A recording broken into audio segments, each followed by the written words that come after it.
அதாவது பேங்க்ல அக்கவுண்ட் வைத்திருப்பவர்கள், அவங்க வச்சிருக்கக்கூடிய டெபிட் கார்ட அடிக்கடி பயன்படுத்தணும். இப்படி பயன்படுத்துவதன் மூலம், இந்த அக்கவுண்ட் யார் வைத்திருக்கிறார்களோ, கார்டு யார் பேர்ல இருக்கோ, அவங்களுக்கு ஆக்சிடென்ட் ஆச்சுன்னா, கிட்டத்தட்ட 5,00,000லிருந்து 10,00,000, 3,00,000, 2,00,000ன்னு பேங்க் வந்து அதுக்கு இன்சூரன்ஸ் குடுக்குறாங்க.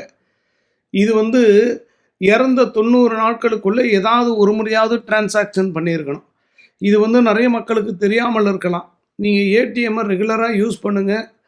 ஒரு மாசத்துக்கு ஒரு முறையாவது யூஸ் பண்ணுங்க. ஏன்னா, ஏதாவது அசம்பாவிதம் நடந்தா அந்த குடும்பத்துக்கு ரொம்ப யூஸ்ஃபுல்லா இருக்கும்.